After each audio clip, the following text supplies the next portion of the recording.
નમસ્કાર મિત્રો, સ્વાગત છે તમારું ગીતાસ ટેસ્ટી કિચનમાં। આજે આપણે બનાવીશું વ્રત કે ઉપવાસમાં ખાવાની મજા પડી જાય તેવી એકદમ ટેસ્ટી અને સરળ ફરાળી થાળી, જેમાં આજે આપણે બનાવીશું એકદમ સોફ્ટ ફુલકા રોટલી, ચટપટી સૂકી ભાજી અને ક્રન્ચી ચટણી। તો ચાલો ફટાફટથી બનાવવાનું શરૂ કરીએ। સૌથી પહેલા આપણે એક કઢાઈ કે એક પેન લઈશું। હવે આપણે તેમાં 1 કપ સાબુદાણા નાખીશું। અહીંયા આપણે તેને મધ્યમ તાપે 2 મિનિટ માટે શેકી લઈશું।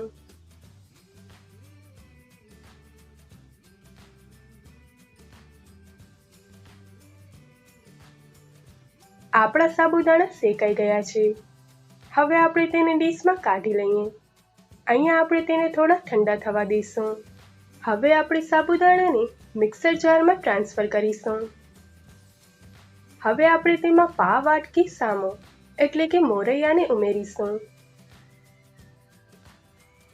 હવે તેને એકદમ ઝીણો પીસી લઈશું। જુઓ, આપણો સરસ ફરાળી લોટ બનીને તૈયાર છે।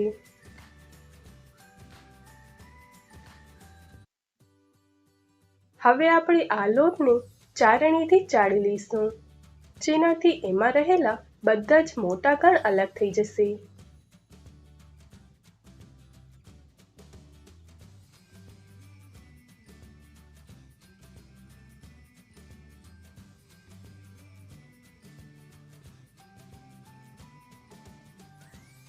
હવે આમાંથી 2 ચમચી લોટને આપણે રોટલી વણવા માટે અલગ વાટકીમાં કાઢી લઈશું। રોટલીને સોફ્ટ બનાવવા માટે મેં અહીંયા 2 બાફેલા બટેકા લીધા છે। અહીંયા મેં બટેકાની છાલને કાઢી લીધી છે। હવે આપણે તેને ખમણીથી ઝીણું ખમણી લઈશું। હવે 1 કપ સાબુદાણા સામે 1 કપ બટેકાનું છીણ એકદમ પરફેક્ટ માપ છે। હવે આપણે તેમાં ઉમેરીશું 1 ચમચી આદુ મરચાંની પેસ્ટ, સ્વાદ મુજબ સેંધાલૂણ મીઠું, અડધી ચમચી જીરું અને થોડા બારીક કાપેલા લીલા ધાણા। હવે આપણે આ બધી જ સામગ્રીને બરાબર મિક્સ કરી લઈશું।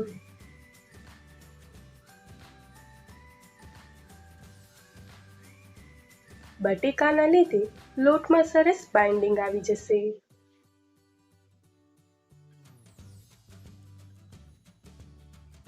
હવે આપણે એમાં થોડું થોડું પાણી ઉમેરીને રોટલી માટેનો મીડિયમ સોફ્ટ લોટ બાંધી લઈશું।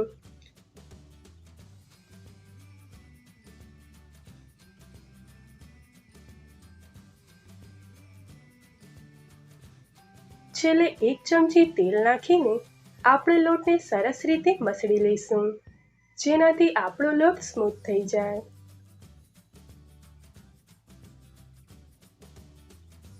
હવે આપણે તેને ઢાંકીને 5 મિનિટ માટે રેસ્ટ આપીશું।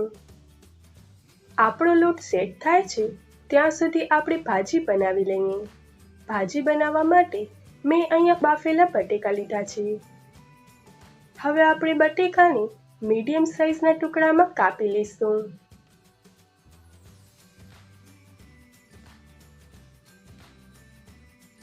હવે આપણે એક કઢાઈ લઈશું। એમાં આપણે 3 ચમચી તેલને ગરમ કરીશું। આપણું તેલ ગરમ થાય એટલે આપણે તેમાં 1 ચમચી જીરું, 1 ચમચી સફેદ તલ અને 2 નંગ લીલા મરચાંના ટુકડા નાખીશું। આ બધું નાખીને હવે આપણે તેને સરસ રીતે સાતળી લઈશું। હવે તેમાં બટેકાના ટુકડા ઉમેરીને 2 મિનિટ માટે સાતળી લઈશું।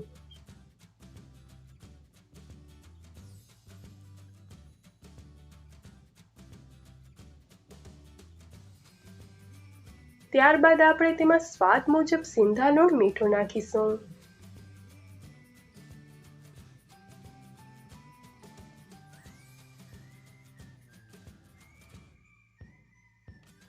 હવે આપણે તેમાં અડધો કપ શેકેલા સિંગદાણાનો અધકચરો ભૂકો ઉમેરીશું। હવે તેને સારી રીતે મિક્સ કરી લઈશું।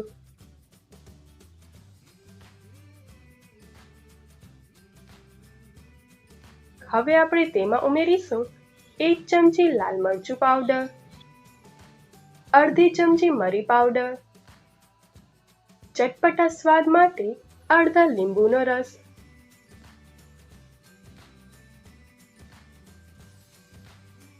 એક ચમચી ખાંડ અને થોડા લીલા ધાણા. હવે આપણે બધું જ બરાબર મિક્સ કરી લઈશું.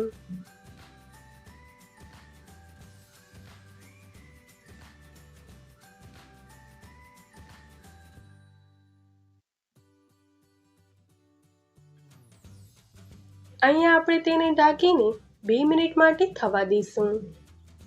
2 મિનિટ થઈ ગઈ છે. હવે આપણે ઢાંકણને ખોલી લઈએ. ઢાંકણ ખોલતા જ મસ્ત સુગંધ આવી રહી છે. બસ આપણી ગરમા ગરમ સૂકી ભાજી તૈયાર છે. હવે બનાવીએ રોટલી સાથે ખાવાની મજા પડી જાય તેવી ઇન્સ્ટન્ટ ચટણી, જેના માટે આપણે એક પેન લઈશું. હવે આપણે તેમાં 2 ચમચી તેલ નાખીશું. હવે તેમાં અડધી વાટકી સિંગદાણા ઉમેરીશું. આપણા સિંગદાણા ગોલ્ડન બ્રાઉન અને ક્રિસ્પી થાય ત્યાં સુધી તળી લઈશું.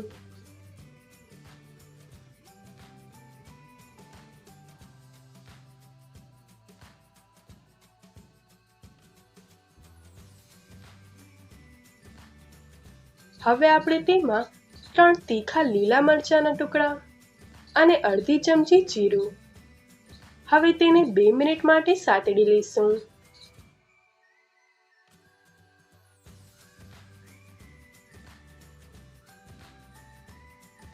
હવે આપણે આ મિશ્રણને ખાંડણી દસ્તામાં કાઢીને અધકચરી વાટી લઈશું.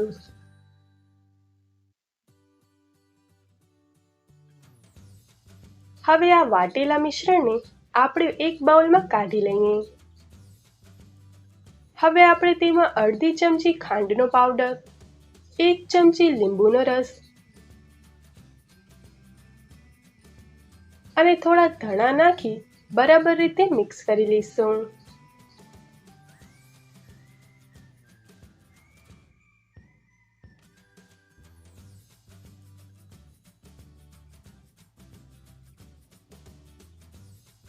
તો જુઓ, આપણી ચટપટી ફરાળી ચટણી તૈયાર છે. હવે આપણો રોટલીનો લોટ પણ સરસ સેટ થઈ ગયો છે. એમાંથી આપણે મીડિયમ સાઈઝના લુઆ બનાવીશું.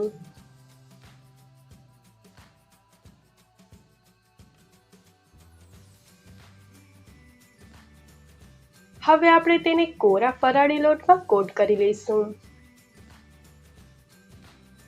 હવે આ રીતે પાટલા પર હળવા હાથે રોટલીને વણી લઈશું.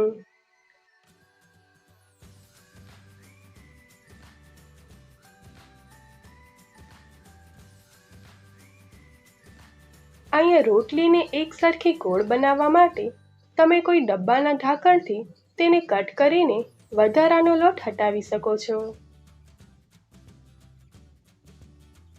હવે આપણે તવાને ગરમ કરી લઈશું. હવે આપણે તેના પર રોટલીને શેકવા મૂકીશું. આપણી રોટલી એક બાજુથી થોડી શેકાય એટલે આપણે તેને પલટાવી દઈશું.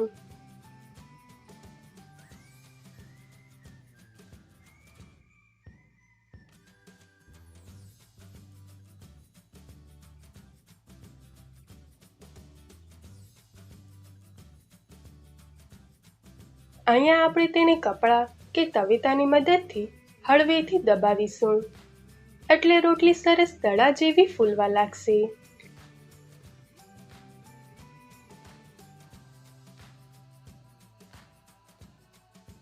જુઓ, બંને બાજુથી રોટલી સરસ શેકાઈ ગઈ છે.